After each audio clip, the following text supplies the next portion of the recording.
అందరికీ స్వాగతం. ఈరోజు మనం ఒక చాలా ముఖ్యమైన అంశాన్ని లోతుగా పరిశీలించబోతున్నాం. నమస్కారం. బౌద్ధ ధర్మంలోని రెండవ శీలం అంటే ఇవ్వనిది తీసుకోరాదు అనేది. అవును.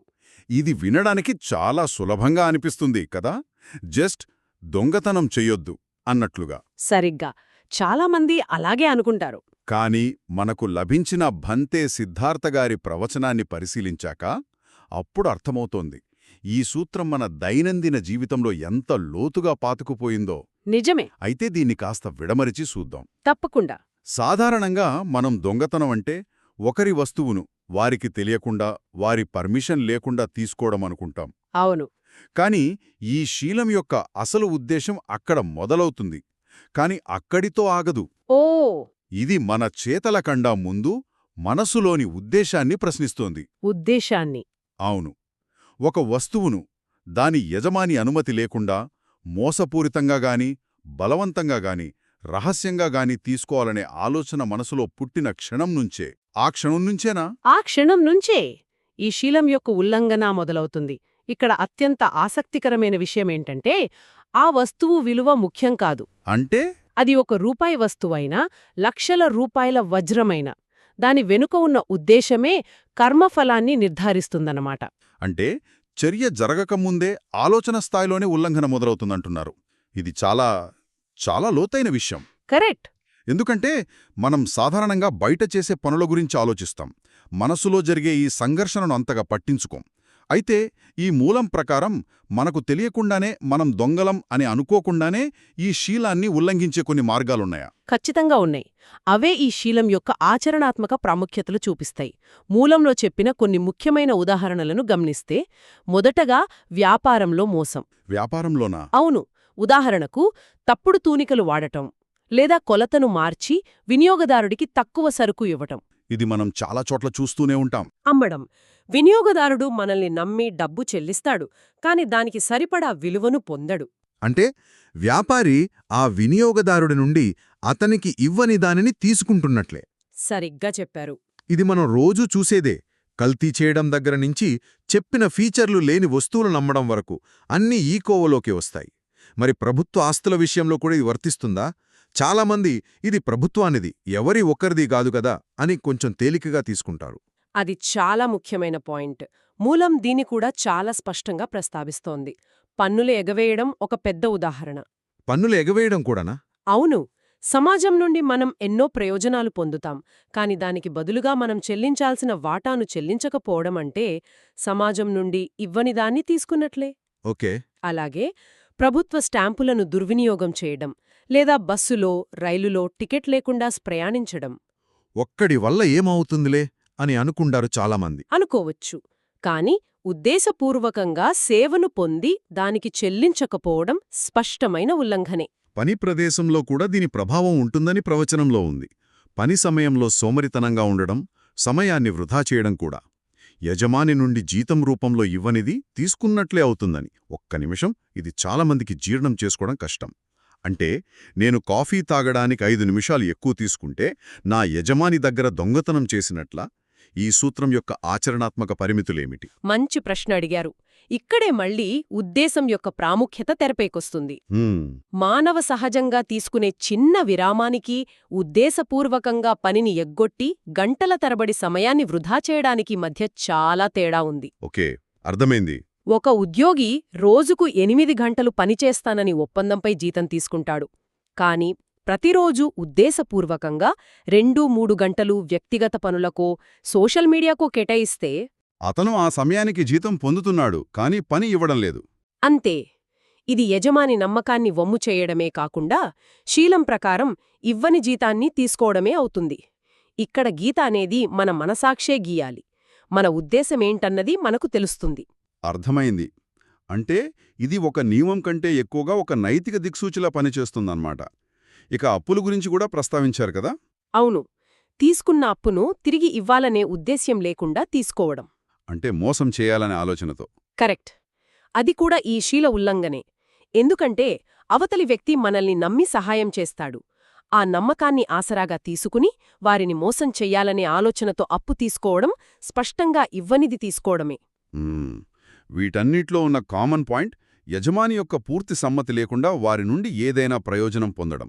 సరిగ్గా. అది వస్తువు కావచ్చు, సేవ కావచ్చు, సమయం కావచ్చు. మనం ఇప్పటివరకు భౌతిక వస్తువులు, డబ్బు, సమయం గురించి మాట్లాడాం. మరి ఈ రోజుల్లో డిజిటల్ ప్రపంచంలో మేధో సంపత్తి అంటే ఇంటలెక్చువల్ ప్రాపర్టీ అనే భావన ఉంది. అవును. ఒకరి ఆలోచనలను, కళను వారి అనుమతి లేకుండా వాడేసుకోవడం కూడా ఈ శీలం కిందకు వస్తుందా? ఉదాహరణకు ఇంటర్నెట్ నుండి సినిమాలు, పాటలు పైరసీ చేయడం. మీరు ఆధునిక ప్రపంచానికి ఈ సూత్రాన్ని అద్భుతంగా అన్వయించారు. మూలంలో నేరుగా డిజిటల్ పైరసీ గురించి చెప్పకపోయినా దాని సారాంశం 100% వర్తిస్తుంది. ఎలా? ఒక సృష్టికర్త తన మేధస్సును, సమయాన్ని, శ్రమను వెచ్చించి ఒక కళారూపాన్ని సృష్టిస్తాడు. మనం దానికి చెల్లించకుండా, అనుమతి లేకుండా దాన్ని వాడుకుంటే మనం వారి శ్రమ ఫలాన్ని దొంగిలిస్తున్నట్లే. అంటే అది కూడా ఇవ్వనిది తీసుకోవడమే. ఇవ్వనిది తీసుకోవడమే. అది పుస్తకంలోని పేజీలను కాపీ కొట్టి మన పేరు వేసుకోవడం కావచ్చు, లేదా ఒక సాఫ్ట్వేర్ను క్రాక్ చేసి వాడటం కావచ్చు. రూపం మారింది కాని దాని వెనుక ఉన్న ఉద్దేశం, చర్య ఒక్కటే. ఈ ఉద్దేశ్యం అనే అంశం చాలా క్లిష్టంగా అనిపిస్తుంది. ఒకవేళ ఎవరైనా తెలియక దొంగతనం చెయ్యాలనే ఉద్దేశం లేకుండా ఈ నియమాన్ని ఉల్లంఘిస్తే పరిస్థితి ఏంటి? దీని గురించి మన మూలంలో ఏమైనా ఉదాహరణలున్నాయా? ఉన్నాయి.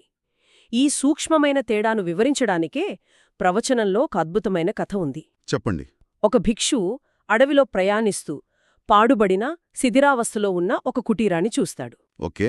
దాన్ని చూసి ఇక్కడ ఎవరూ నివసించడం లేదు, ఇది వదిలివేయబడినది అని భావించి అందులో ధ్యానం చేసుకోవడానికి, నివాసం ఉండటానికి వెళ్తాడు. అతని ఉద్దేశం దొంగతనం కాదు, కేవలం ఆశ్రయం పొందడం మాత్రమే. అంతే. అంతా బాగానే ఉంది గదా. మరి సమస్య ఎక్కడొచ్చింది? కొంతకాలం తర్వాత ఆ కుటీరం అసలు యజమాని తిరిగి వస్తాడు. ఓ, అతను ఊరికి వెళ్ళాడా? అవును, ఏదో పనిమీద ఊరు వెళ్లాడు. తిరిగి వచ్చి తన కుటీరంలో ఒక భిక్షు ఉండటాన్ని చూసి ఆశ్చర్యపోయి కోపంతో నేరుగా రాజు దగ్గరికి వెళ్లి ఫిర్యాదు చేస్తాడు. మహారాజా, ఒక దొంగ నా ఇంట్లో నివసిస్తున్నాడు అని చెబుతాడు. అంటే రాజు ఆ భిక్షువును శిక్షించాలనుకున్నాడా? అవును. రాజు చట్టప్రకారం ఇది దొంగతనమే అని భావించి ఆ భిక్షువుకు శిక్ష విధించడానికి సిద్ధమవుతాడు. కాని ఆ విషయం బుద్ధుని వద్దకు వెళ్ళినప్పుడు అసలు విషయం స్పష్టమవుతుంది. అప్పుడు బుద్ధుడేం చెప్పారు? బుద్ధుడు వివరిస్తాడు. ఆ భిక్షు ఉద్దేశ్యం దొంగతనం కాదు, అతను దానిని వదిలివేయబడినదిగా భావించాడు. అతనిలో లోభం లేదు. అయినప్పటికీ ఇతరుల వస్తువును అది పాడుబడినట్లు కనిపించినా సరే యజమాని అనుమతి లేకుండా వాడుకోవడం సరైన పద్ధతి కాదని బుద్ధుడు స్పష్టం చేస్తాడు. అంటే ఉద్దేశం మంచిదే అయినా చర్య సరైనది కాదనమాట. కరెక్ట్.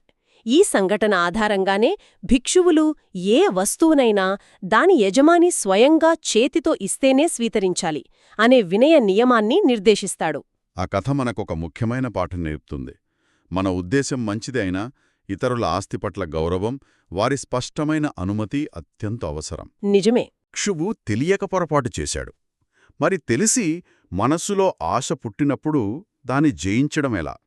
దాని గురించి ఏమైనా ఉదంతాలున్నాయా? ఉన్నాయి. అది అంతర్గత సంఘర్షణకు సంబంధించిన ఒక అద్భుతమైన కథ. వినాలనుంది. కోసల రాజ్యంలో ఒక పేద బ్రాహ్మణుడు ఉండేవాడు. అతను చాలా నిజాయితీపరుడు. ఒకసారి దారిలో వెళ్తుండగా విలువైన రత్నాలతో నిండి ఉన్న ఒక మూట దొరుకుతుంది. ఓ, దాన్ని చూసినప్పుడు మానవ సహజంగా అతనిలో ఒక్క క్షణం ఆశ, లోభం పుడతాయి. దీంతో నా దారిద్ర్యమంతా తీరిపోతుందేన ఆలోచన వస్తుంది. సరిగ్గా అదే ఆలోచన. ఆ క్షణంలో అతనేం చేశాడు? చాలామందైతే ఎవ్వరూ చూడటం లేదని తీసేసుకుంటారు. కాని ఆ బ్రాహ్మణుడు అలా చెయ్యలేదు. తన మనసులో పుట్టిన ఆ లోభాన్ని జయించడానికి ఒక ఉపాయం ఆలోచిస్తాడు. ఏం చేశాడు? వెంటనే నిలబడి ఆ మూటవైపు చూస్తూ, ఇవ్వనిది నేను తీసుకోను, ఇవ్వనిది నేను తీసుకోను, ఇవ్వనిది నేను తీసుకోను అని 3 సార్లు బిగ్గరగా అరుస్తాడు. తనకు తాను చెప్పుకుంటున్నాడు అన్నమాట. అవును, ఇతరులకు చెప్పడం కోసం కాదు, తన మనస్కు తానే గట్టిగా చెప్పుకోడానికి, తనను తాను నియంత్రించుకోవడానికి. యాదృచ్ఛికంగా అటుగా వెళ్తున్న రాజు ఆ మాటలు వింటాడు. అవును, రాజు ఆశ్చర్యపోయి ఏమిటిది అని ఆ బ్రాహ్మణుణ్ణి పిలిచి విచారిస్తాడు. జరిగిన విషయం తెలుసుకుని అతని నిజాయితీకి, ఆత్మనియంత్రణకు ముగ్ధుడవుతాడు. అప్పుడు ఇంతటి నిజాయితీపరుడు ఈ సంపదకు అర్హుడు అని చెప్పి ఆ ధనాన్ని అధికారికంగా అతనికి బహుమతిగా ఇస్తాడు. వావ్! ఇక్కడ మనం గమనించాల్సిన ముఖ్యమైన విషయమేంటంటే శీలాన్ని నిజాయితీగా పాటించడం వల్ల కలిగే తక్షణ ప్రయోజనం. లోభం పాపానికి మూలం, పాపమూల్యం అని మూలంలో చెప్పబడింది. ఆ లోభాన్ని జయించడం వల్లే అతనికి గౌరవం దక్కింది. గౌరవం, సంపద అన్నిటికన్నా ముఖ్యంగా దొంగతనం చేశాననే అపరాధ భావన లేని మనశ్శాంతి లభించిందే. ఈ రెండు కథలు రెండు భిన్నమైన పరిస్థితులను చూపిస్తాయి. ఒకటి తెలియక చేసే పొరపాటు గురించి, మరొకటి తెలిసి ఆశను జయించటం గురించి. అయితే ఇంత కష్టపడి ఈ శీలాన్ని పాటించడం వల్ల ఈ కథలలోలాగా తక్షణ ప్రయోజనాలెప్పుడూ రాకపోవచ్చు. మరి బౌద్ధధర్మం ప్రకారం దీర్ఘకాలంలో దీనివల్ల కలిగే ప్రయోజనాలేమిటి? మంచి ప్రశ్న. మూలం ప్రకారం ఈ శీలాన్ని పాటించడం వల్ల అనేక స్థాయిలలో ప్రయోజనాలున్నాయి. మొదటిది సామాజిక ప్రయోజనం. సమాజంలో అవును, నిజాయితీగా ఉండే వ్యక్తికి సమాజంలో కీర్తి, ప్రతిష్టలు పెరుగుతాయి. అందరూ వారిని నమ్ముతారు. వ్యాపారంలో, సంబంధాలలో వారికి మంచి పేరొస్తుంది. రెండవది మానసిక ప్రయోజనం. ఇది చాలా ముఖ్యమైనది. మనస్సాక్షి నిర్మలంగా ఉంటుంది. ఎక్కడ దొరికిపోతానో, ఎవరు చూశారో అనే భయం, ఆందోళన ఇవేమీ ఉండవు. ప్రశాంతంగా నిద్రపోగలుగుతారు. అవును, ఈ మానసిక ప్రశాంతత వెలకట్టలేనిది. ఇవి ఈ జీవితంలో కలిగే ప్రయోజనాలు. మరి ఆధ్యాత్మికంగా కర్మ సిద్ధాంతం ప్రకారం దీని ప్రభావం ఎలా ఉంటుంది? పడింది పుణ్యఫలం వల్ల. అంతే. అన్నిటికంటే ముఖ్యంగా ఈ శీలపాలన అనేది ఒక మానసిక వ్యాయామం లాంటిది. ఇది మనసులోని లోభం, ద్వేషం, మోహం వంటి కల్మషాలను క్రమంగా తగ్గిస్తుంది. మనసు నిర్మలమవుతుంది. అవును, ప్రపంచంలో అత్యంత అందమైన ఆభరణం శీలమే అని ప్రవచనంలో ఒకచోట చెప్పబడింది. అది బాహ్య సౌందర్యం కాదు, అంతర్గత సౌందర్యం. మరి ఉల్లంఘిస్తే? కర్మ సిద్ధాంతం ప్రకారం భవిష్యత్ ప్రయోజనం కంటే తక్షణ లాభమే చాలామందికి ఆకర్షణీయంగా ఉంటుంది. అందుకే కదా మోసాలు జరుగుతాయి. నిజమే. ఈ తక్షణ ప్రలోభానికి లొంగిపోతే కలిగే పర్యవసానాల గురించి మూలంలో ఏం చెప్పారు? పరిణామాలు కూడా అంతే తీవ్రంగా బహుళ స్థాయిలలో ఉంటాయని చెప్పారు. ఈ జన్మలోనే అపకీర్తి, చట్టపరమైన శిక్షలు, ఆత్మన్యూనత, నిరంతర భయం. అంటే మనశ్శాంతి ఉండదు, అస్సలు ఉండదు. దొంగతనం చేసిన వ్యక్తి ఎప్పుడూ నలుగురిలో ధైర్యంగా తలెత్తుకు తిరగలేడు. ఇక మరణానంతరం దుర్గతి. అంటే నరకం, జంతువుల లోకం, ప్రేతలోకం వంటి తక్కువ స్థాయి జన్మలు పొందే అవకాశం ఉంటుందని చెప్పబడింది. చేసిన కర్మఫలం నుండి తప్పించుకోవడం సాధ్యం కాదంటారు. సాధ్యం కాదు. బౌద్ధ ధర్మం ఈ విషయంలో చాలా స్పష్టంగా ఉంటుంది. ప్రవచనంలో ఉన్న ఒక అర్హంతుని కథ నాకు గుర్తొస్తుంది. అతను గత జన్మలో తాను చేసిన ఒక చిన్న తప్పును గుర్తు చేసుకుంటాడు. అది ఈ పరిణామాలను ఇంకా స్పష్టంగా వివరిస్తుందనుకుంటా. అవును, అది చాలా శక్తివంతమైన ఉదంతం. ఆ వ్యక్తి అర్హంతుడయ్యాక తన పూర్వజన్మలను చూడగలిగినప్పుడు ఒక జన్మలో తాను బోధిసత్వునిగా ఉన్నప్పుడు జరిగిన సంఘటనను గుర్తుచేసుకుంటాడు. ఏం జరిగిందప్పుడు? ఒకసారి స్నేహితుని మామిడి తోటకు వెళ్ళినప్పుడు అక్కడ ఒక పండును అడగకుండా సరదాకి తీసుకుని తింటాడు. అది చాలా చిన్న విషయం స్నేహితుడు అడిగితే కాదనేవాడు కాదు అని అతను వివరిస్తాడు. ఒక చిన్న పండు కోసం అంత పెద్ద శిక్ష. ఇది మనకేం చెబుతోందంటే చర్య చిన్నదా, పెద్దదా, వస్తువు విలువ తక్కువ, ఎక్కువ అన్నది ముఖ్యం కాదు. ఉల్లంఘన వెనుక ఉన్న ఉద్దేశం, ఆ క్షణంలో కలిగిన లోభం అనే మానసిక స్థితి కర్మఫలాన్ని నిర్ధారిస్తోంది. కాబట్టి మనం ఈరోజు చర్చించుకున్న దాని ప్రకారం ఇవ్వనిది తీసుకోరాదు అనే రెండవ శీలం కేవలం దొంగతనానికి సంబంధించిన ఒక సామాజిక నియమం కాదు. ఇది మనసును శుద్ధి చేసుకునే ఒక ఆధ్యాత్మిక అభ్యాసం. ఇది నిజాయితీ, ఇతరుల పట్ల గౌరవం మరియు స్వీయ నియంత్రణకు సంబంధించిన ఒక లోతైన సాధన. ఖచ్చితంగా. మన ప్రతి చర్యలో, మాటలో మరియు ఆలోచనలో ఈ నిజాయితీని పాటించడం గురించినది. ఖచ్చితంగా. ఇది మనకు, సమాజానికి మధ్య నమ్మకాన్ని పెంచే ఒక పునాదిరాయి. మనమితరుల వస్తువులను గౌరవించినప్పుడు వారు కూడా మనల్ని, మన హక్కులను గౌరవిస్తారు.